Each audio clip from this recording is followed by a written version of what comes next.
Yo, what's up? Kehidupan para pendaki gunung. Selamat pagi, siang, dan malam untuk kalian pendengar ngolik. Sehat selalu buat kita semua. Amin. Setelah episode sebelumnya, masih sama nih, bintang tamu gue, Bang Nardi, salah satu kreator dari YouTube Besok Pagi Channel. Doi mau lanjutin lagi nih cerita dari kejadian yang paling serem. Sampai dia nggak pengen tuh balik lagi buat naik gunung itu. Ya, Gunung Ceremai. So, listen up. Mari kita dengarkan ngolik ngocehnya Waini. Chapter 3 Pendakian Gunung Ceremai. Setelah di chapter 2 kita kulik-kulik tentang cerita mistis di Gunung Agropuro.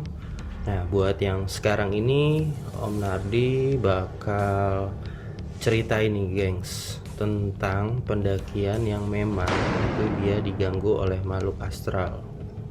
Kita boleh langsung aja kali ya, kita sikat Om Nardi buat diceritakan. Oke, langsung aja nih Will ya. Yuk, lanjut. Jadi ini pengalaman yang benar-benar bikin gua nggak mau balik ke gunung itu lagi, Will. Oke, ini di gunung mana nih yang bakal lu ceritain nih sekarang? Ini gua akan menceritakan pendakian gua waktu ke Gunung Ceremai, Will. Itu pada tahun 2012 atau 2013. Gua agak sedikit lupa ya. Nah, waktu kita lulus sekolah tuh tahun berapa sih? Iya, 2012 lah. 2012, 2013 kan ya? 2012-13. Iya. Benar-benar. Lupa gue juga. Waktu itu gue lagi ngumpul nih Wel, di Oke. salah satu rumah teman gue, yaitu di daerah Jombang. Oke. Nah, pas gue lagi ngumpul, tiba-tiba temen gue ini si Obat, mungkin lu kenal juga ya? Oke, obat. Iya, soalnya kan temen SMK kita dulu. Ya. Bener nggak? Benar-benar. Kayak gimana watak tuh anaknya, seperti Iya. apa ya kan? Lu mungkin udah tahu. Nah, Tapi emang kalau daki gunung harus sih ya, tentang ngomong jangan sembarangan. Pasti. Ngomong sembarangan. Iya. iya, jangan. Iya, benar. Harus jaga akhlak lah ya. Pastinya Oke. harus dijaga-jaga, jangan sampai dilepas. Kalau bisa diikat aja anaknya. Benar. terus gimana? Nah, lanjut ke cerita nih Wel ya. Oke. Pas di malam itu Obat ini nyeletuk ya ke teman-teman gue nih. Jadi gue itu tuh nongkrong nih berempat Wel. Gue nongkrong berempat, gue, Reja, TB sama Mas Dimas. Nah, Mas Dimas ini abangnya si TB. Jadi gue nongkrong ya sama yang tua-tuaan lah. Oke. Nah, Obat ngajakin, nah Mas Dimas ini mengiyakan ajakannya si Obat ini. Akhirnya gue berpikir lah berdua sama TB. Karena kan gue belum pernah naik gunung. Iya. Gue belum tahu Gunung Ceremai itu seperti apa sih, ketinggiannya berapa, medannya seperti apa, terus jarak tempuhnya berapa lama, terus ada air nggak di sana. Itu semuanya gue nggak tahu. Akhirnya singkat cerita gue berangkat deh. Gue berangkat dari Jombang, daerah Tangerang Selatan lah. Yeah. Masih dekat-dekat rumah gue. Nah, langsung aja nih ke base camp. Oke. Sampai di base camp itu benar-benar bukan seperti layaknya base camp di gunung-gunung lain loh. Pas waktu di tahun 2012 atau 2013 itu benar-benar sepi loh. Base camp itu benar-benar sepi, nggak ada pendaki lagi selain rombongan gue doang berempat ini. Iya. Nah, sampai gue di base camp seperti biasa kan, makan lah gue, biar ngisi tenaga lah, ngisi perut juga, biar nggak keroncongan. Gue malu kalau perut bunyi krek begitu. Cerita doang nggak makan juga. Iya. Lapar juga. Terus nanya. Nah, pas gue lagi makan nih bertiga, gue, TB sama Reja ini. Nah, tiba-tiba Mas Dimas ini keluar ya. Keluar menuju ke tempat si Maksi. Oke. Gue ngikutin Mas Dimas, tapi gue nggak samperin. Gue cuman agak jauh, tapi gue dengar percakapannya sih Mas Dimas sama pihak base camp. Oke. Kata si pihak base camp ini, Gunung Ceremai pada tahun itu pada di bulan Agustus kalau nggak salah. Itu lagi ditutup. Bulan ini dong Agustus. Iya, oh iya bulan ini Agustus ya. Benar-benar. Berarti pas banget ini tanggalnya ya jadinya. Bulannya. Nah, singkat cerita nih, kita masuk lagi ke cerita. Itu pihak base camp bilang ke kita, di sini pendakian lagi ditutup mas nggak boleh naik. Nah, si Mas Dimas ini nyeletukin lagi. Saya jauh-jauh datang dari Tangerang Selatan ke Cirebon buat naik ke Ciremai via Lingkarjati. Waktu itu gue naik via Lingkarjati, Will. Oke. Akhirnya berdebat lama, gue dengar omongan pihak base camp. Dia ngucapin, oke, kalian boleh naik, tapi dengan syarat saya nggak mau tanggung jawab bila terjadi hal-hal yang nggak diinginkan lah buat semua para pendaki. Si pihak base camp seperti itu bilangnya. Iya. Kira Mas Dimas ini mengiyakan, nggak apa-apa Pak. Wih, Yang ada penting- nekat ya. Iya, Ah. kata dia yang penting saya bisa naik. Iya. Cuma dong saya jauh-jauh. Kata si Mas Ya, Dimas. dari Kalau- Tangsel ke Cirebon lumayan. Iya, lumayan lama Oke. itu jalanan. Kira lu Akhirnya tetap tetap kekeh tuh gua naik. ya. Nah, singkat cerita aja nih ya, pas kita lagi perjalanan ini di Gunung Ciremai, gue benar-benar ngalamin yang dibilang itu lebih teror lah dari Gunung Argopuro. Kalau Gunung Argopuro, gue walaupun diteror, tapi gue pengen balik lagi ke sono. Ya. Tapi kalau di Gunung Ciremai ini, gue benar-benar nggak mau balik lagi ke sana, Gil. Itu benar-benar apa ya, ngebatin banget buat diri gue. Nggak gue doang sih, ada salah satu YouTuber yang namanya itu Badru Capslock, sama teror itu hampir kayak gue. Dan dia nggak mau balik lagi ke Gunung Ciremai. Mau lewat jalur manapun dia nggak mau balik lagi. Singkat cerita, kita udah jalan nih ya. Iya. Udah jalan, bla bla bla bla bla. Sampai lah kita di pos yang namanya itu pos kuburan kuda. Di pos kuburan kuda ini gue sempet apa ya, kaget gue. Jadi pas gue lagi naik gitu nih, pas gue lagi naik nih dari base camp menuju ke pos kuburan kuda, itu cuacanya terang, bener-bener terang. Oke. Nggak ada kabut atau kayak cuaca-cuaca yang mau hujan. Mendung itu Nah. nggak ada lah ya. Tiba-tiba pas gue sampai di pos kuburan kuda ini, hujan turun dengan sangat lebatnya, bro. Itu gue berempat langsung panik. Untungnya si Reja ini langsung apa ya, dia cepet lah, bergeraknya cepet. Dia langsung gelar flysheet biar kita nggak kehujanan. Nah, di sela-sela kita lagi neduh nih di bawah flysheet itu yang di pos kuburan kuda, itu Reja ngelihat ada sosok nenek-nenek yang ada di depannya dia. Itu benar-benar menghadap ke Reja nih, bro. Iya. Sosok nenek-nenek itu. Reja langsung nyenggol gua. Yuk, lu ngeliat nggak? Itu ada nenek-nenek di depan gua.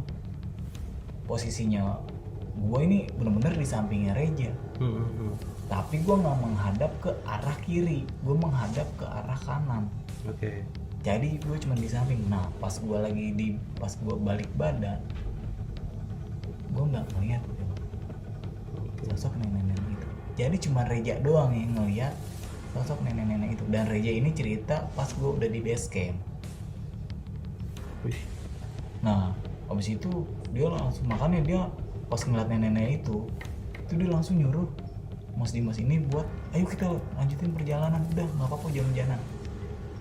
Akhirnya gue sama teman-teman gue nih melanjutkan perjalanan, ya hujan-hujanan, Will. Tapi Iya, gue iya, pakai jas hujan lah, gue pakai jas hujan.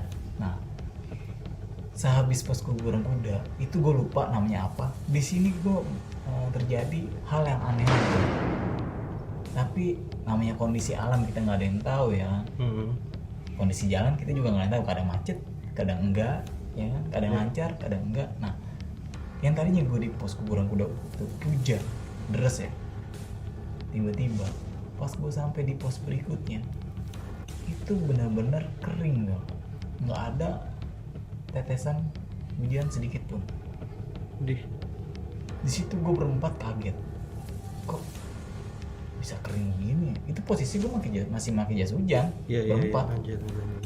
Itu di pos itu bener-bener terik sampai kita kepanasan. Namanya pakai jas hujan kan ngap ya. Iya benar. Akhirnya mau nggak mau kita lepas lah tuh jas hujan sambil berpikir kok bisa kayak gini. Akhirnya Mas Dimas ngejelasin, ya namanya lagi di alam kita nggak ada yang tahu cuaca seperti apa ya. Mungkin kita jalan 5 meter, kita jalan berapa langkah hujan, berapa langkah lagi kering. Ini namanya di hutan. Tetap positif tinggi Iya, Mas Dimas itu nyuruhnya kita buat berpikir positif lah. Nah lanjut lagi nih, di situ gue sempet beristirahat agak lama kan. Gue beristirahat, gue lumayan lama sekitar setengah jam. Di situ gue melanjutkan perjalanan lagi nih menuju ke tempat camp gue. Jadi gue itu ngecamp ntar di yang namanya itu pos Sangga Buana 2. Oke. Nah, Mas Dimas sudah merencana kita bakal ngecamp di Sangga Buana 2. Tapi itu nggak nyampe, Will. Kita nggak nyampe di Sangga Buana 2. Kita ngecamp itu di pertengahan tanjakan Bapak Tere. Nah, balik lagi nih. Selesai kita beristirahat tuh sekitar 30 menit. Kita melanjutkan perjalanan menuju ke tanjakan Seruni. Itu tanjakan yang benar-benar gokil. Jadi bilang 80 derajat lah tanjakannya. Itu ya mungkin teman-teman pendaki gunung udah pada tahu lah tanjakan Seruni ini seperti apa. Nah, pas gue naik, wah itu benar-benar nguras tenaga tuh. Sampai lah gue lolos nih di tanjakan Seruni itu sekitar jam 3 atau jam setengah 4-an. Nah, sampai selesai gue ngelewatin tuh tanjakan Seruni, gue sempat beristirahat tapi nggak begitu lama, sekitar 10 menitan. Lanjut lagi, ini lebih gokil lagi, Will. Apa tuh gangguan? Bukan, tanjakan lagi. Oke, masih di tanjakan. Masih di tanjakan. Nah, yang ini lebih gokil. Namanya tanjakan itu namanya tanjakan Bapak Tere. Mungkin teman-teman semua juga udah tahu kenapa ini yang disebut Bapak Tere lah. Nah, gue jalan. Di situ gue hampir kepleset. Itu benar-benar gokil itu tanjakannya. Bener-bener bikin apa ya? Dibilang bikin frustasi, ya bisa sih dibilang frustasi. Nah, curam banget lah ya. Wah, ngelebihin dari tanjakan Seruni lah dibilangnya. Oke. Nah, balik lagi ke cerita. Gue perlahan jalan tuh pelan-pelan. Tapi masih gandengan. Posisi pendakian gue waktu itu Mas Dimas ini di depan. Mas Dimas di depan, gue di belakangnya. Di belakang gue ada TB, dan di belakang TB ini si Reja, si Obat. Iya. Reja Obat. Nah, Reja itu Reja Obat maksudnya. Nah, pas di pertengahan tanjakan Bapak Tere, itu sekitar jam 6-an. Itu gue mendengar ada suara gamelan di kuping kiri gue dan suara azan di telinga kanan gue. Itu yang denger nggak gue doang, Semua anak-anak. semua rombongan gue denger, empat-empatnya denger. Di sini gue sempet bertanya nih, bising-bising lah ke Mas Dimas. Mas, lu denger nggak ada suara gamelan? Udah, dimin aja, kata Mas Dimas ini. Ya udah, gue akhirnya di pertengahan tanjakan Bapak Tere itu kan kayak ada dataran lah, gue break di situ sambil menunggu suara gamelan itu hilang dan suara azan itu hilang. Anjir, gue dengernya merinding disco gue. Kacau itu.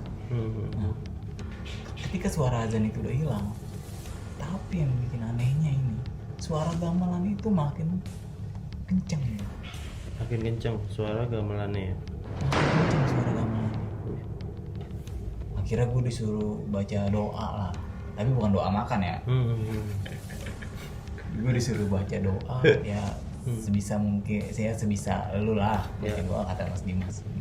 Kira gue baca doa tuh berempat, baca doa, alhamdulillah 5 menit kemudian suara itu hilang. Suara itu hilang. Akhirnya Mas Dimas ini bilang ke si Reja, kan soalnya kan gue perjanjiannya itu ngecamp di Sangga Buana 2. Iya. Soalnya gue nyampe di Tanjat Mapete aja udah jam 6 lewat. Udah gelap lah ya. Udah gelap. Nah sedangkan gue bawa headlamp itu cuma 2. Oke. Akhirnya Mas Dimas ini mutusin buat ngecamp di pertengahan Tanjatan Bapetere. Ya udah akhirnya Reza sepakat ngecamp lah kita di situ. Di sini kejadian yang benar-benar, tapi di sini bukan gue yang ngalamin sih, tapi si obat ini yang ngalamin. Dia cerita sama gue pas udah di base camp. Jadi ceritanya gini, pas gue lagi ngecamp gitu, kan si Reja lagi masak, si obat ini lagi masak, dan Mas Dimas ini lagi berdiriin tenda. Posisi gue nge-TB diem dong, nggak ngapain. Soalnya kan gue baru naik gunung perdana lah, dibilang. Gue nggak tahu harus bagaimana. Akhirnya gue disuruh naik gunung. Nah benar. Akhirnya gue disuruh sama Reja, lu ngapain berdua bengong di situ? Mendingan lu nyari kayu buat bikin api unggun. Gue bilang lagi, gue nyari kayu di mana? Orang jalan gelap banget kayak gini. Nyari aja tuh di bawah, tapi jangan terlalu jauh dari tempat camp, kata si Reja. Akhirnya gue berdua sama TB ini nyari kayu lah. Nyari kayu, gue tapi cuma bawa senter 1, Will. Jadi si TB ini narik-narik baju gue nih, Will, dari belakang, biar dia nggak hilang. Katanya gue juga ngeri kalau dia hilang. Nah, posisinya nih, pas gue lagi nyari kayu nih, Will, itu gue dengar ada suara panggil nama gue, Will, dari atas, dari tempat camp gue. Suaranya begini, Nar, lu ngapain di situ? Itu suaranya nggak sekali loh, itu 2 kali. Gue senggol lah, TB ini posisinya ada di belakang gue. Be, lu denger nggak ada yang suara manggil? Iya, gue denger, atas TB. Nah, TB ini bilang ke gue, coba kita dengerin sekali lagi. Kalau benar-benar itu antara suara gaib atau suara teman-teman gue yang manggil gue buat suruh naik ke atas. Gue dengerin, suara itu masih ada, Will. Lu sempet nengok gak? Lu cari tahu? Gue belum mencari tahu sih, jadi gue sempet kayak agak berhenti gitu, buat ngepastiin itu suara benar-benar suara dari teman-teman gue apa suara gaib. Nah pas suara kedua kalinya itu, gue langsung buang kayu yang tadi gue lagi cari tuh. Gue buang, langsung gue lari sama TB berdua balik lagi ke tempat ngecamp gue. Lu mau tau yang terjadi di tempat itu? Tiba-tiba Reja sama Mas Dimas itu nggak ada, Will. Yang tadinya Reja lagi masak sama Mas Dimas lagi diriin tenda, itu benar-benar sepi, hening. Jadi waktu di pendakian Gunung Ciremai ini cuma rombongan gue doang ya, nggak ada rombongan pendaki lain. Karena kan memang balik lagi dari base camp tuh nggak ngizinin kan? Iya, tapi Mas Dimas ini memaksakan. Karena lu udah jauh juga dari. Iya benar. Kebayang sih ya. Balik lagi ke cerita, panik dong gua. Dia Reja, Mas Dimas kemana? Nanya gua sama TB, tahu nggak? Nih dia kemana? Nanti kan tadi gua sama lu, kata si TB. Iya juga sih. Akhirnya si TB ini menyaranin gua buat lihat ke dalam tenda. Nah posisi tenda itu juga belum rapi, Will, posisinya. Kayak ditinggal gitu. Iya, belum sempurna lah jatuhnya. Nah pas gua masuk ke dalam tenda itu tiba-tiba Mas Dimas sama Reja ada di dalam tenda lagi rungkep kayak ketakutan begitu. Sontak gue langsung ditarik berdua sama TB masuk ke dalam tenda sama Mas Dimas. Akhirnya gue diinterogasi lah sama Mas Dimas. Gue berdua nih diinterogasi. Gue ditanya sama Mas Dimas kayak gini, lu tadi kemana berdua? Lu ngapain di samping pohon? Gue digituin langsung ditembak kamu. Gue ngapain gitu di samping pohon? Kan tadi gue lagi nyari kayu, disuruh obat. Berdua sama TB. Ini beneran. Jadi yang nanya ini si Mas Dimas, si Reja ini nggak nanya gue, dia kayak bener kayak ketakutan gitu, kayak ngeliat kayak ngeliat setan lah. Gue bilang ke Mas Dimas, demi Allah Mas, gue lagi nyari kayu sama TB berdua, gue nggak ada di samping pohon, dan gue nyari kayunya juga di bawah, bukan di samping tenda. Terus yang di samping tenda siapa? Jadi kenapa Reja bisa ketakutan kayak gitu? Si Reja ini cerita juga kalau di bawah. Setelah udah turun. Nah, Reja ini melihat ada sosok yang menyerupai gua lah, benar-benar menyerupai seluruh gua, pokoknya kayak wujud gua itu ada di samping pohon. Makanya kan Reja, makanya yang tadi suara panggil gua tuh itu suara Reja. Nenggor gua ngapain di samping pohon. Jadi posisi gua tuh yang kata Reja, posisi gua tuh di samping pohon lagi menghadap ke arah puncak ya. Nah, pas sosok gua ini nengok ketika dipanggil sama Reja, itu raut wajahnya benar-benar pucat dan nggak jelas bro. Iya, bayang ketakutan banget sih itu pasti. Dan tangannya itu nggak ada bro. Anjir. Makanya Reja langsung ketakutan. Kira di situ gue berdua sama si TB ini agak sedikit panik lah. Dengar apa sih? Dengar cerita yang apa yang obat lihat gitu ya. Nah akhirnya gue disuruh tidur nih sama si Mas Dimas. Disuruh tidur. Di malam ini pas gue lagi mau tidur, ini gue mengalami hal yang di batas nalar gue nih bro. Di batas luar nalar gue lah. Jadi posisinya nih TB Reja udah tidur. Si Mas Dimas ini masih tidur ayam lah. Sedikit tidur, ya kadang-kadang melek, sedikit merem, kadang-kadang melek lah gitu. Nah posisi gue masih ngerokok sama ngopi, hawanya belum tidur, hawanya belum mau tidur lah. Nah, pas gue disuruh tidur sama Mas Dimas, akhirnya gue mau tidur nih, mau rebahan. Nah, pas gue lagi rebahan, itu gue mendengar ada suara yang minta air bang. Ke tenda gue, suaranya begini, Assalamualaikum Kang, boleh minta air nggak? Kan posisi gue belum tidur ya. Iya. Sontak gue langsung bangun lagi. Gue bangun lagi, gue senggol lah ke Mas Dimas. Mas, ada yang minta air. Ya udah kasih aja.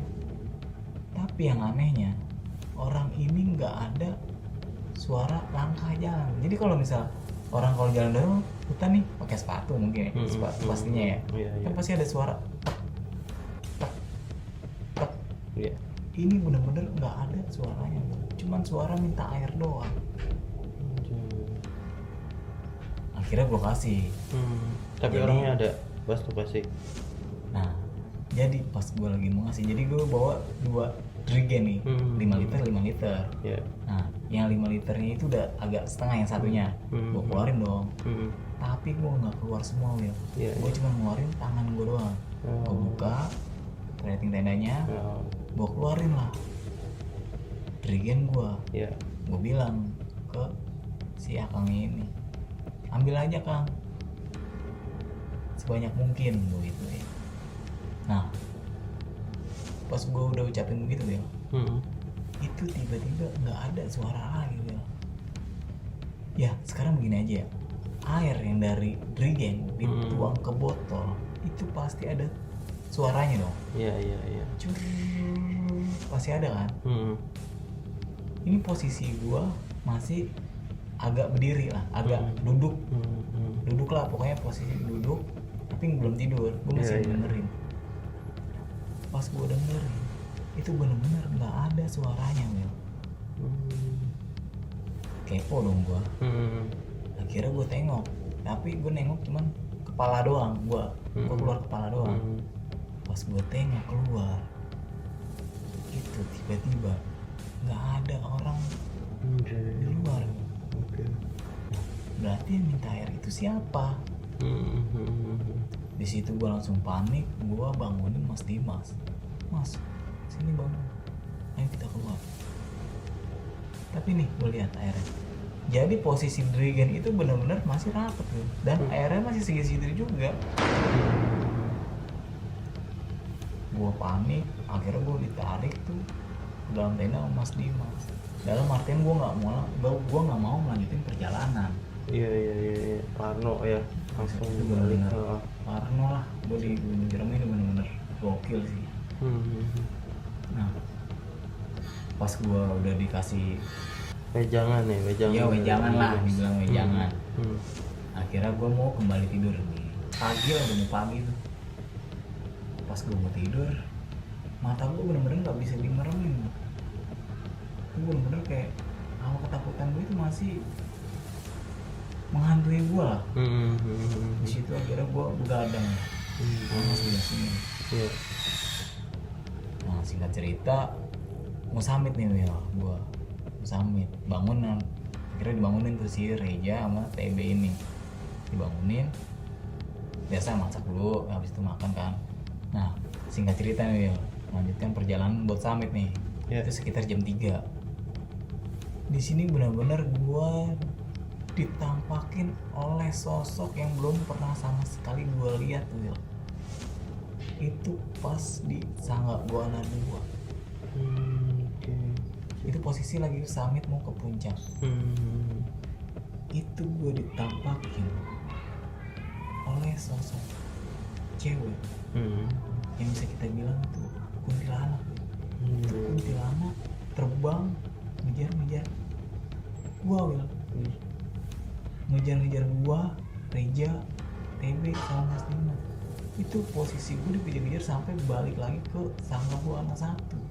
Itu gua langsung kayak tiarap bro. Iya. Gue lama tuh tiarap. Itu suara benar-benar nyaring bro.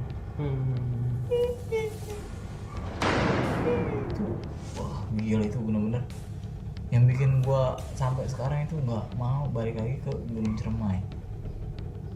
Di situ gue tiarap. Nah, Mas Dimas ini memberanikan dirinya lah. Itu gue tiarap udah lama, itu sekitar 30 menit buat pastiin nih sosok Udah kabur, udah kuntilanak ini masih ada apa enggak.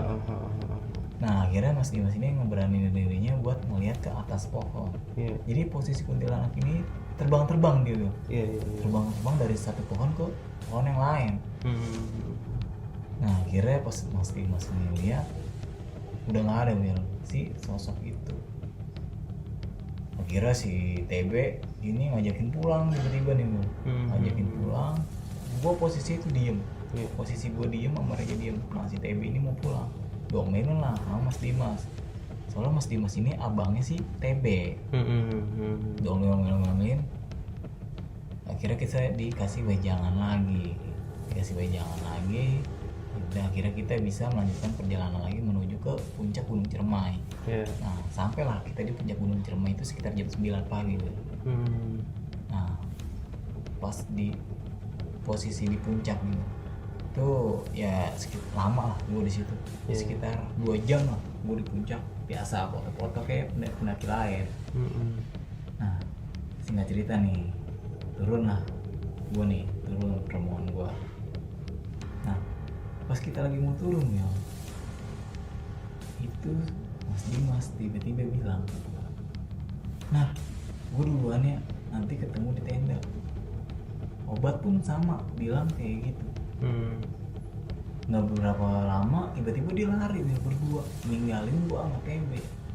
Sedangkan gue perdana kan. Iya. Gue nggak tahu harus Lewat mana? lewatin jalur mana, terus camp itu adanya di mana, tenda gue itu adanya di mana, gue nggak tahu. Kira gue bilang ke TB, lu jalan aja yuk kita. Ya udah akhirnya gue sepakat yang TB jalan. Nah singkat cerita gue jalan turun tuh pelan-pelan, sampailah kita di pohon besar. Gue lupa itu kan adanya di pos berapa. Si TB ini minta istirahat gue. Iya. Istirahat soalnya kan kita jalan terus tuh, nggak break. Nah pas lagi istirahat nih, posisi TB istirahat itu ada di depan gue Will, dan gue ini lagi senderan di pohon besar. Oke. Gue lupa di pos berapa. Nah itu sekitar jam 12 siang. Pas gue lagi bersandar nih, kan gue nyender ya. Iya. Kan kalau nyender kan kepala agak sedikit ke dengak ke atas lah ya. Nah pas gue lagi nengak ini kan, itu gue melihat ada sosok kuntilanak yang tadi gue lihat di Sangga Buana 2 Will. Itu ada lagi Will. Itu siang-siang posisinya. Di situ gue tanpa berpikir lama, gue langsung narik TB ini buat lari gitu. Iya. Buat lari langsung mengarah ke tenda. Nah akhirnya dengan selamat gue sampai tenda, tapi dengan keadaan yang panik. Ternyata bukan gue doang Will dengan keadaan yang panik sampai tenda. Si Reja ini Will, dia benar-benar panik. Gue nggak tahu dia panik kenapa, kan posisi gue juga panik ya. Yang gara-gara ditongolin sosok kuntilanak itu. Iya. Reja ini panik. Gue tanya ke Mas Dimas, Mas Reja kenapa? Ntar aja gue ceritain di bawah, panjang ceritanya. Jadi kan posisi turun kan gue nggak tahu Reja ngalamin kejadian hal apa. Nah akhirnya singkat cerita gue turun lah, sampailah kita base camp nih. Nah Mas Dimas ini ngulas si Reja melihat sosok apa. Ternyata Reja ini melihat sosok kuntilanak lagi Will, sama yang seperti yang gue lihat pas gue mau turun itu.